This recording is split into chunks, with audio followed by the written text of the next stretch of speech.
स्वामी जी, आपका मिशन बहुत ही सुंदर है और आपका मिशन अनुकरणीय है, वंदनीय है और स्तुत्य है।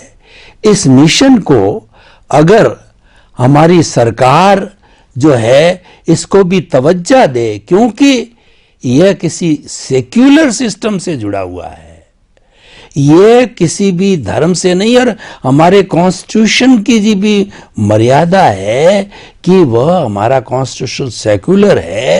तो आप इस दृष्टि विज्ञान को, आप सनातन सत्य को और कुदरत के कानून को कभी आपका जो है वो ऐसा समय लगे कि आप पॉलिटिकल लोगों के बीच में रखें, विधानसभा में रखें, आप लोकसभा में रखें, क्योंकि वहां पर तो सेक्युलर की बात है और आप सेक्युलर बात करते हैं। तो मेरा ये विश्वास है कि उन लोगों तक ही जाए, क्योंकि हमारी कार्यपालिका और हमारी न्यायपालिका और हमारा जो एग्जीक्यूशन करने वाले हैं, सभी लोगों तक ये जाना चाहिए। तो ये हमारे मैनेजमेंट सिस्टम में भी आए।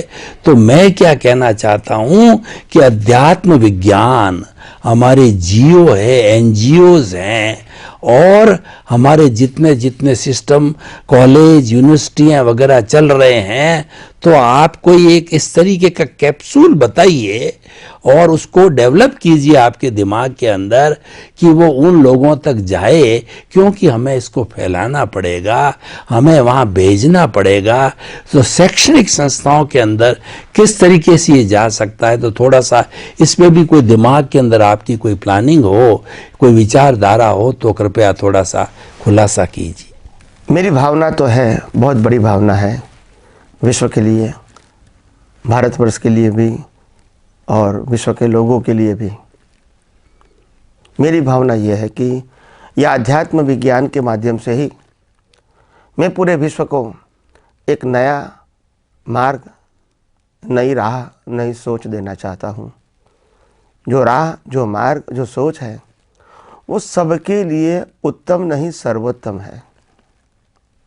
इसके अंदर ये नहीं है कि केवल मोक्ष की बातें हैं, इसमें इंसान की लाइफ की जो क्वालिटी होती है वो भी इसके अंदर बात है।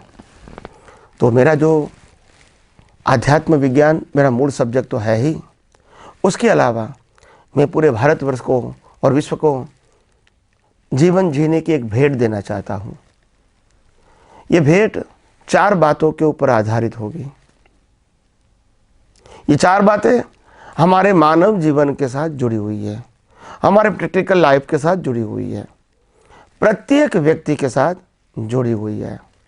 तो मैं 4 बातों को सिंपल और सरल भाषा में पेश करता हूँ। पहली बात है yoga. Yoga for physical fitness.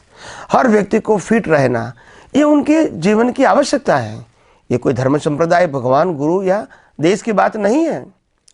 For physical fitness you require knowledge of yoga.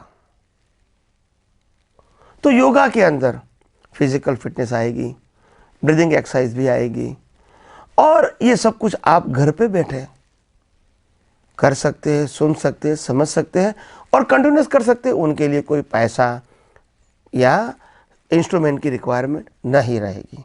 और आप आज तो मीडिया इतना, टीवी के माध्यम से या मोबाइल के माध्यम से आप ऐसा इसको जान सकते हैं, समझ सकते हैं, इसको फॉलो भी कर सकते हैं। कोई एक्सपेंस की या कोई इंस्ट्रूमेंट की विशेष प्रकार की आवश्यकता नहीं रहेगी। तो सबसे पहले हर इंसान के अंदर योगा का इम्पोर्टेंट होना चाहिए, उसको पार्ट ऑफ लाइफ बनाना चाहिए।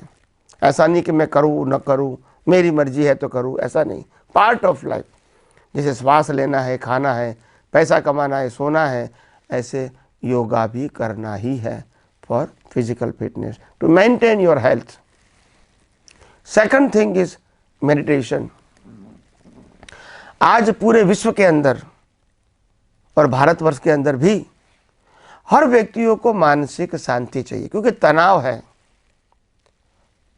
पढ़ने का तनाव, नौकरी का तनाव, बिजनेस का तनाव, प्रोफेशन का तनाव, समाज का तनाव, सोसाइटियों का तनाव, राष्ट्र का तनाव, इनकम टैक्स, जीएसटी का तनाव, पूरे वर्ल्ड का तनाव, ऐसे जो अभी माहौल कोरोना का चल रहा है उसका भी तो प्रेशर रहता है, सामाजिक प्रेशर, परिवार का, फैमिली प्रेशर, ये भी तो रहेगा। यानी इतने तनाव के साथ लोग जी रहे हैं। मैं पूरे वर्ल्ड की बात करता हूँ, मैं कोई एक व्यक्ति की, एक देश की, एक समाज की, एक धर्म की बात नहीं करता हूँ। I am talking about the whole world, people of whole world. वो मानसिक तनाव से गुजर रहे हैं। और मैंने अपने 5-10 साल के पहले सत्संग में मैंने कहा भी है कि विश्व के अंदर मानसिक तनाव की संख्या, लोगों के अंदर मानसिक स्तर भी बढ़ रहा है तनाव का, और संख्या भी बढ़ रही है। और इन फ्यूचर मेडिटेशन के माध्यम से ही लोग सच्ची मानसिकता की चुंगल में से वो निकल सकेंगे। तो मैं मेडिटेशन को मैं क्या कहता हूँ, मेडिटेशन का मतलब ये नहीं है कोई भगवान का ध्यान करो, कोई गुरु का ध्यान करो, कोई ज्योत का ध्यान करो, कोई टेम्पल का ध्यान करो, कोई रिचुअल्स का ध्यान करो, ये नहीं है। मेरा मेडिटेशन है सिर्फ कुदरत को देखते जाओ, अपना मन वचन काया, अपनी सोशल लाइफ, अपनी भौतिक लाइफ, अपनी भौतिक दुनिया, सबको भूल जाओ और कुदरत को देखते रहो। सूर्य, चंद्र, तारा, ग्रह, नक्षत्र, जितना भी देखें, ये पहाड़, समंदर, नदियाँ, जंगलें, देखते रहो। और देखते देखते अपने आप के जीवन को जितना भी अरित रखोगे, ये मेडिटेशन है। तीसरी बात जो है वो ह्यूमैनिटी, मानवता। हम इस दुनिया में पैदा होते हैं और यहाँ तक आए हैं, हजारों लाखों लोगों का डायरेक्ट इनडायरेक्ट सहयोग है। हम स्कूल गए, हॉस्पिटल गए, पढ़े लिखे, रोड पे घूमे, दुनिया में घूमे, खाना पीना खाया, सब कुछ हमने, इंस्ट्रूमेंट का भी अनुभव किया। कहीं लोगों का इसमें सहयोग है, तभी हम यहाँ तक पहुँचे, स्कूल, कॉलेज, सबका। तो हमारी भी फर्ज है, हम एक इंसान के नाते हमारे पास जो कुछ भी है, पैसे के माध्यम से कहो, ज्ञान के माध्यम से कहो, विद्या के माध्यम से कहो, आर्ट के माध्यम से कहो, लोगों को देने की कोशिश करो। और यही कोशिश को कहता हूँ मैं मानव धर्म, to help the other people, try to feel. अन्य व्यक्तियों की सुख दुख का भी आप अनुभव करके उसको हेल्प करने की कोशिश करो। कम से कम उनके लिए अच्छी प्रार्थना तो कर सकते हैं, वो भी करोगे, वो मानव धर्म है। और लास्ट के अंदर है आत्मधर्म, जो मैंने अभी तक आध्यात्म विज्ञान के रूप में बताया है। बस वही आध्यात्म विज्ञान ही आत्मधर्म में आ जाता है। तो समय की मर्यादा के अधीन यही चारों बातों को आप ध्यान में रखें। आपका खुद का जीवन धर्ममय, मंगलमय, उत्तम इंसान और उत्तम महामानव बन के आप आगे बढ़ सकते हो। यही मेरी आप सबको शुभकामना है।